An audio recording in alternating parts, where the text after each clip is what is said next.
Welcome to More For Me by yours truly, Kat Necole. What up, homie? What's going on? I pray that all is well your way. I'm doing pretty good, if I must say so myself.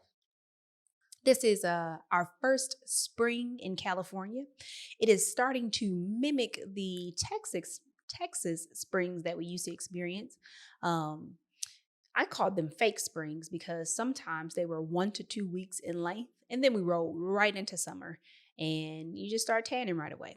And so this past week, we had some, I think, one or two 90-degree days, high 80s, but we're a little bit further in Riverside here, so I know it gets hotter than that dreamy California weather people are always talking about. It's only in the 70s, not over here.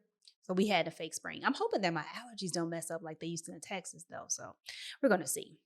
But that's how it's going this way.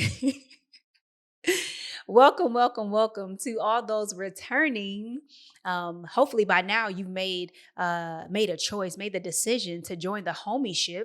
And how do you do that? Let me tell you. You subscribe, click the button right below. You just want to go ahead and click that button, turn on your notifications, and you will not miss a beat. You get the fresh content that drops every week, every Tuesday for your eyes and your ears. But if this is not your first, but if this is, your first time, I do want to take a moment and acknowledge you and thank you for joining the homies and I here on More For Me. It's a privilege and an honor to be able to share the studio with you, and I'm glad you stopped by. Whether you are watching on YouTube or listening on your favorite podcast platform, I don't even know how you got here, but I'm glad that you did. Let me explain to you what we do here every week. I come and I share my experiences, past and present. I believe that in sharing what I am going through, I tend to look back and see where I've come from, some things that I've learned, and or just what's connected to what I'm experiencing now. You take all that, and I really just kind of share what I'm going through, the lessons that I've learned, how I'm navigating the waters, in hopes of letting you know that one, you're not alone. Two, we all go through some things and are all in a process and on a journey, but that journey is leading somewhere. I believe that God has more for me in this life. And the good news is that he has more for you as well. And the more that God has for you is what I'm on a journey heading to that destination. Um, what is that more? It's different for each and every one of us, but it's more than you could ever imagine and or think, right? It's not just material things, but it can include that. It's really this greater, for me, it's this greater sense of spirituality and a becoming who he's called me to be. And so I'll experience and be exposed to a lot of things and equipped to do a lot of things on my journey. But it really, again, is that becoming who he has called me to be. So thank you for joining me on my journey towards my destination of more. I hope that you would accompany me on my journey and allow for me to do the same for you. And like I said to the folks that were returning, the same goes for you. When you subscribe and turn on your notifications, that's how you join the homieship, and we can begin to rock and roll, together a little bit more closely, and do life together. So, again, thank you for joining today, and we're going to go ahead and jump right into this week's topic. Now, this week, a little bit of continuation from last week, episode number 38. We were talking about being positioned for the promise. You hear, we want to stay connected to God to be able to hear from him. When we hear from him, he's prepared us and tells us to go to a place. Okay, we obey. We go to that place. Now we get there. Cool. What next? Oh, gotta wait. All right, we wait. Last week, that's where we stopped, that we just wait. We know there's something coming after waiting, but that's where we stopped last week. So this week, I want to kind of pick up, and let's assume that we've successfully waited. Now, for me specifically this week, I am not saying that I have transitioned from my current waiting period, but I do feel it worth going ahead and continuing just to talk about what does it look like once the waiting is over and what we can do to prepare us for that the next phase of our cycle, and this process that we're on. So with that, now what? After after you successfully waited, there comes a time when God will release you from the spot. And it goes back to the analogy where my mom used to have us as kids sit by the door. And now when she arrives and we successfully waited, then we're released and we all get to leave the house and go somewhere. And that would be released into your destiny or the next phase of your life cycle, or next phase of your life journey, whatever that God is allowing you to transition to. And so that's what that release is. So once you've been released, you can say, hey, rinse and repeat, bounty, we just rinse and reuse this, and you start over. But before we get to starting over and listening for God again so that we can go and wait after we obeyed, before we get there, we have to do something. It's kind of new for me, newer. I'm practicing and getting better at it. But we want to take a moment and celebrate, right? After you have, like, it's kind of like a graduation. Let's think of it like a graduation. We want to have a party. Party. You want a party? That's what's up. You should. Parties normally can be very fun and memorable.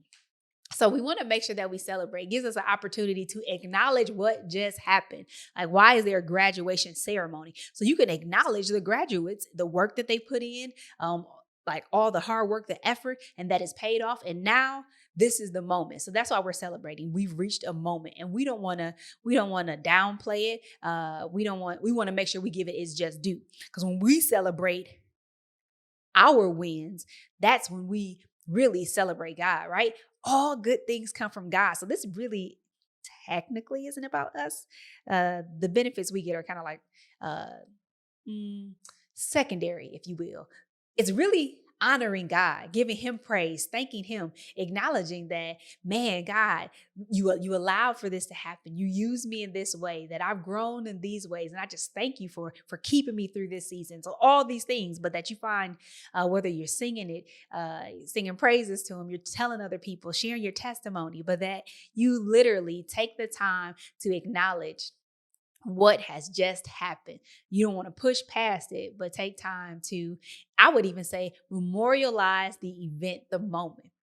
Think back to the Old Testament, the children of Israel. They were at specific times in their journey, in their process, where God would say, hey, gather these stones, usually one to represent each tribe, but that you would put them here as a marker. And you're going to remember this place, you remember this moment, and look back, tell your children and your children's children's children about it, so that you guys never forget how God moved for you, what he did, how he provided, all so on and so forth. So let's be like the children of Israel, Old Testament style, and find a way, whether you're journaling or sharing with others or pictures, whatever, find a way to memorialize that. And so you have a marker to note this moment or that moment that God did a thing. He moved in this way, and it was no one or nothing but God, so that you can acknowledge and celebrate him.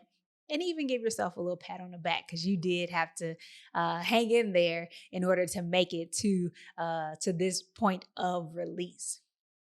So, it, as always, though, it sounds pretty simple, right? Now let's just celebrate. Let's have a party. But it's not necessarily easy. And I've shared this before, that I haven't always been one to celebrate at all or long. But I do find myself more these days not having to rely solely upon other people saying, remember when this happened for you? Remember when you did this thing?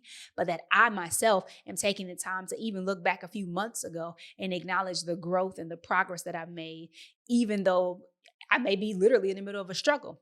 But that celebration does something for you. Like, literally, you can encourage yourself. It's such an important part of the process. Now that we've been released, or once you are released, is to celebrate, because it's really encouragement for yourself. Because the next thing after that celebration, you're just listening for God again, for him to prepare you. He's preparing you. You're listening for him to tell you where to go so you can obey. And then you can patiently wait. And then once you successfully waited, when he's ready, that he'll release you again. And then you celebrate. So because the process is inevitably going to start over, the process of sanctification, becoming more like God in his image, like, as you go through that process, because it's not going to stop in this lifetime, you want to make sure you have that encouragement for yourself built into it. One, it honors God and gives him the praise and worship that he created us to do and give to him. But then two, it encourages you, because you remember, like, oh, I'm not by myself. Yeah, you got the homies, but I'm talking about God. Um, like God is with you, that He's provided for you. He'll protect you. He'll be with you. He'll guide you. And all this is available to you. Like if you receive Him and you obey. Like there it is. Sounds really easy, but of course it's not. It's simple. Sounds simple, but it's not easy. So that's where the bow, as my husband likes to talk about, me putting bows on things like that. That's the bow for this week.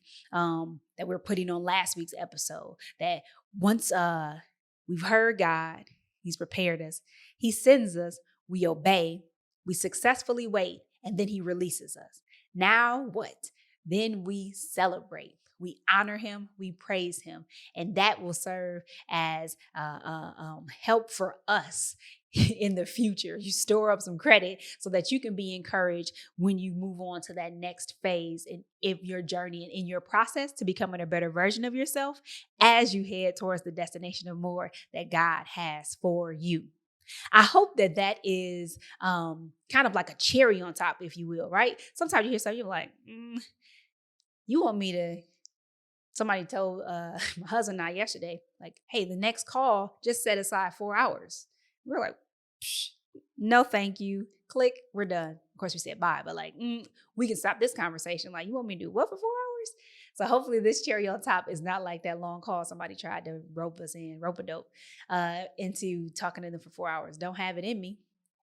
But that in this process of life, on this journey, that these rewards, these moments of success and growth and learning and pouring into others and others pouring into you and doing life together as God designed us, that it all seems worth it. And that you know that, you know what, I am going to stay in position.